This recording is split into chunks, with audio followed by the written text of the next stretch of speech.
Hi, I'm Margaret McDonough and I'm Senior Lecturer in Fashion on the BA Honours Fashion Design course here at the University of Gloucestershire.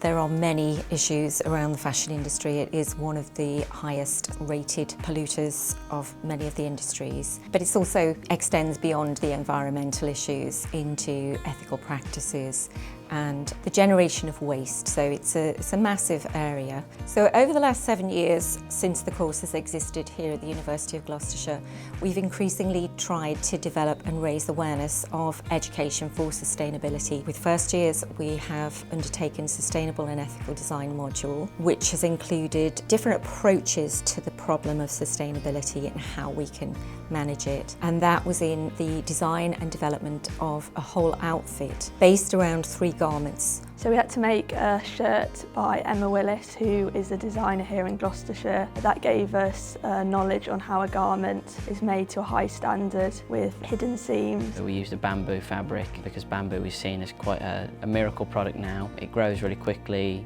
takes barely any water compared to cotton, for example, and it can produce just as good a quality of fabric. It gave us an idea of the difference between a high street shirt at a low price to a high standard shirt, and gave us good knowledge of, what you pay for is what you get, and it lasts a lot longer. Now that's a really interesting proposition because that means that it's about valuing skills and understanding how long things might take to make. The second item was a deconstruction, reconstruction garment. So literally taking a piece of clothing that was going to waste and examining it, understanding why it was going to waste, and then redeveloping it as a new garment. I took a pair of denim shorts for a man and turned it into a bodice for a female. We're told to take it apart in different stages, see what we could do if we unpicked just the leg, or if we unpicked the waistband halfway, and then we put it on the mannequin and modelled it around to see what we could do. So I started off with a pair of cargo trousers, but I ended up making a bodice which went over the shirt. The idea of taking apart a pair of men's shorts and it being something completely different was quite fun actually. I did find that quite enjoyable. The third garment was based on a relatively new concept in fashion around zero waste pattern cutting. So that is taking a piece of redundant fabric and using every last scrap of that fabric. It's made me not just think of a final garment, but the use of it long term. With the second year project, we did an advanced creative practice module, and this year for the first time we based it around children's wear.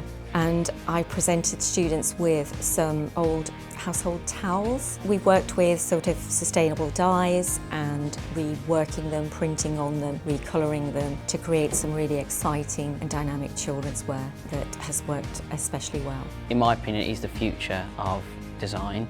People are always trying to find individuality in fashion. If you use sustainably sourced fabrics and old clothing to create new clothing and dead stock, and not one piece will ever be the same and not one piece will ever look the same, and it's not something that can change overnight, but it's something that can slowly filter into industry through people learning it, and if it isn't in our job role, us pushing for that to be an area that we look at, because the companies are making a start, but there's still a lot more that they can do. The edge that our students might have will be in the fact that they have a greater confidence around questioning processes and systems. 5 years ago, I'd have said polyester bad, cotton good, organic cotton good. That was an easy kind of judgment to make. However, 5 years on, when we've now learned to recycle polyester and we're now more concerned about the use of water in producing cotton, that's not as easy a decision to take. And that's what's exciting about getting engaged with education for sustainability, because you're constantly having to reframe your understanding of a topic that's constantly changing and hopefully progressing in the right direction.